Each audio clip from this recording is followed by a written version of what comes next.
each other with a passion, right?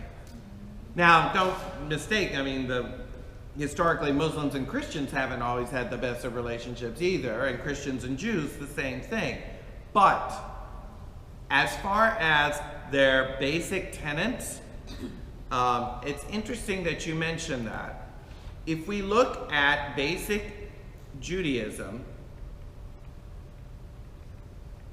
and Islam, there's a lot of similarities that are different than traditional Christianity. Both are monotheists.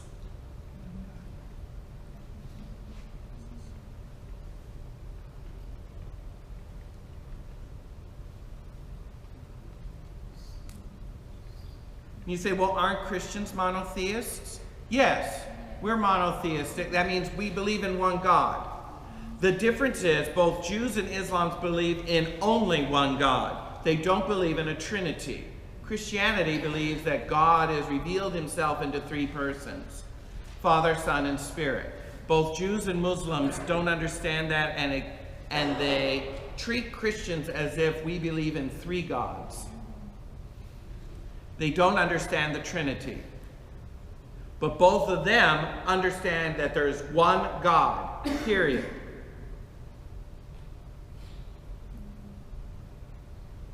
Okay? Both of them accept all the Old Testament prophets as come from God. In fact, Muslims build mosques over the tombs of the prophets of Jews. You go to Iraq, you go to Iran today, and you will find the tomb of Ezekiel built over a mosque. There is a mosque built over the tomb of Ezekiel in Iraq. I've seen it. I haven't been there, but I've seen it. If you go to Iran, there is a tomb built over the prophet Daniel. These are Jewish prophets, but they have not churches, they have mosques built over them because the Muslims believe in all of the Jewish prophets. They just believe Muhammad is the best of the prophets. Do Christians accept the same prophets? Yes. Well, then that's okay. But again, the irony is that the Muslims are the ones building shrines over the tombs of the prophets, not Christians. Okay, but we are also on that same thing. We are. Mm-hmm. I'm just saying that if you look at the similarities, they're really quite interesting. One of the more interesting little cultural similarities that are shared by Jews and Muslims is their rejection of pork. Pork. Neither Jews nor Muslims eat pork products. Neither do I. Christians do. I'm vegetarian. But again, they share this in common. Now, one thing that makes a distinction, I'll just point this out, is that Muslims don't drink alcohol. They do on the sly. Well, a faithful Muslim does not consume alcohol. Jews do. Oh yeah, you drink 4 glasses of wine during Passover. Are you kidding? What do you think Jesus took in the middle of the supper? What did he say? Yes, wine. So that's a distinction. But there are a lot more theological similarities between Jews and Muslims that distinguish them differently from Christians than they do each other. It's really quite remarkable when you look at it. I still don't understand, and I wish someone would tell me, why they hate the Jews so much. I really don't get it. Because you build mosques over their prophets. You follow the Old Testament like Jews do. They both follow the Old Testament. Roughly the same books, too, from what I understand. Similar dietary laws, like the rejection of pork, for example. They both have a mystical quality, or a mystical, how do I say, sect about them. Jews have the Kabbalah. Islams have the Sunnis. Most, what you would think of as the mystical tradition in Islam would be the dervishes. The whirling dervishes, you've heard of those? It's beautiful. If you ever go to Turkey, I always ask people when they travel to Turkey, I say, do you ever see the dervishes? Because it's a mystical dance, is what they do.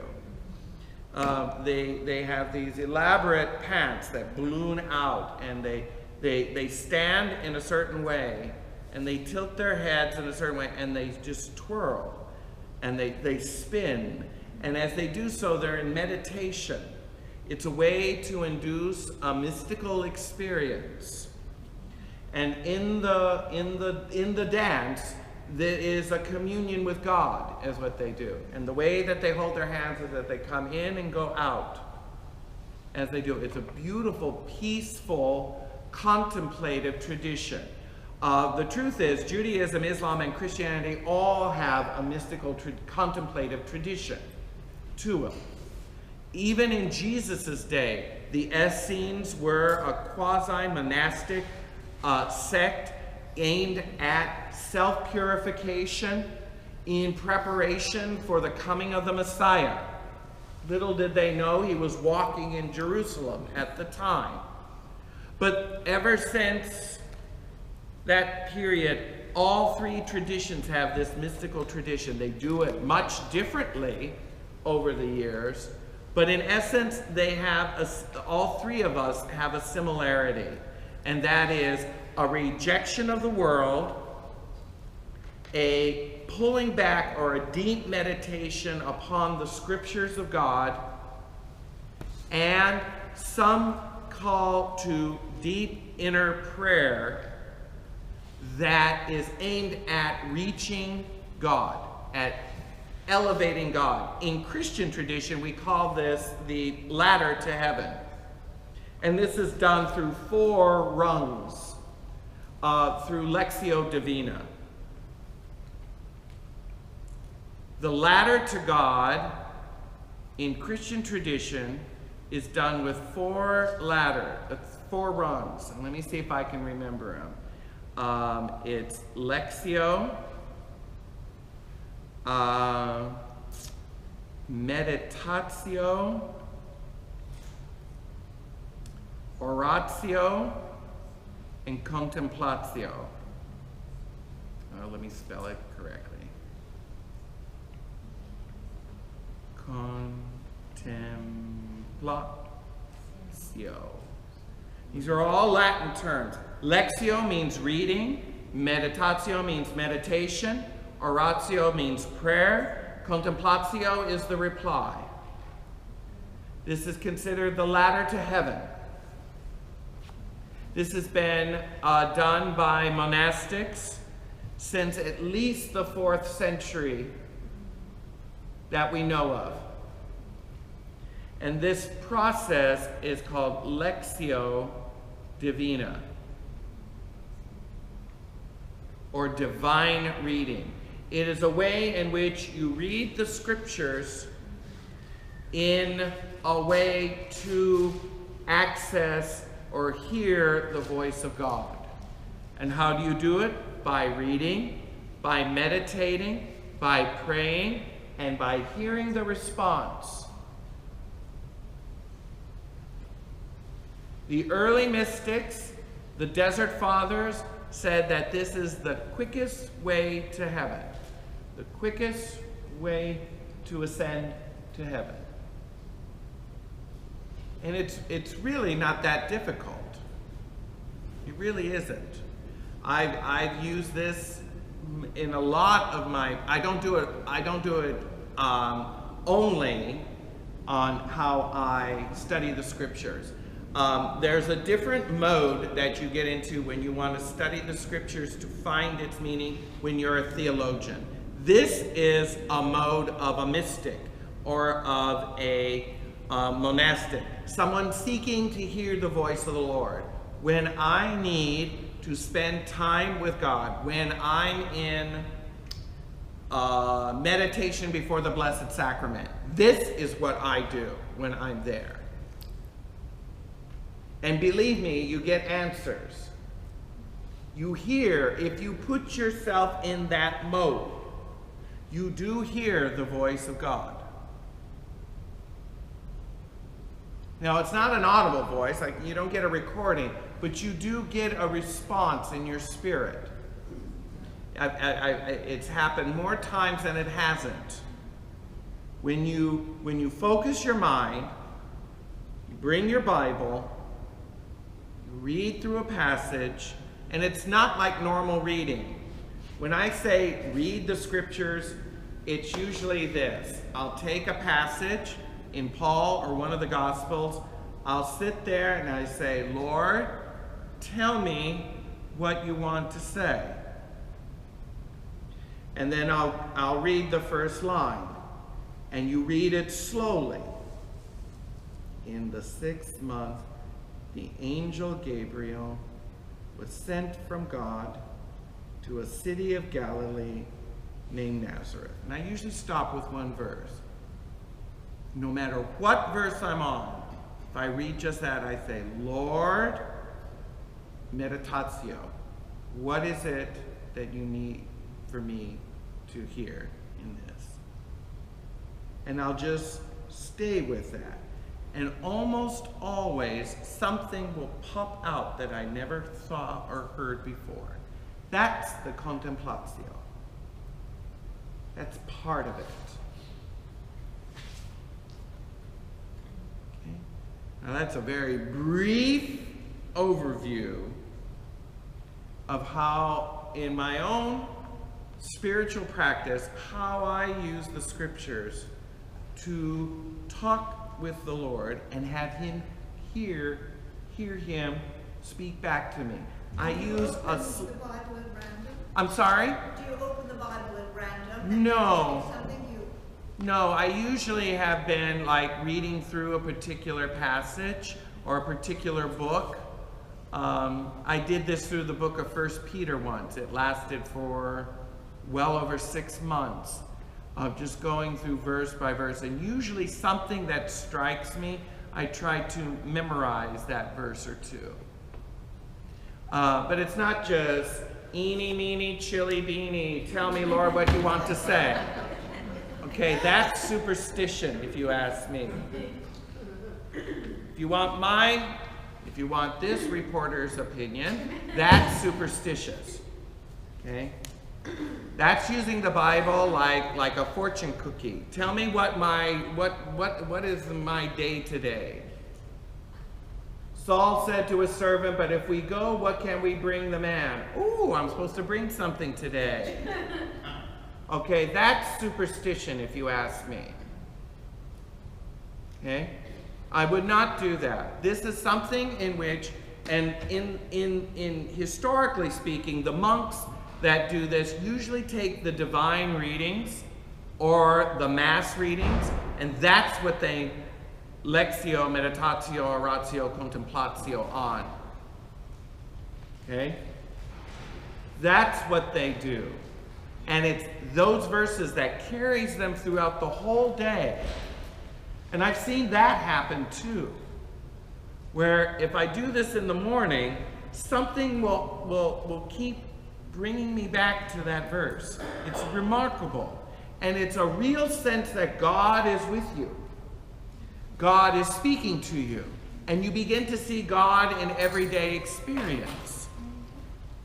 So there are many, many, many books on the subject of Lectio Divina, and I know I've recommended several over the years. The first one I'd recommend is by Tim Gray, Praying the Scriptures for a Change. So I'll just come back to here. I'll come back to this. Praying the Scriptures for a Change.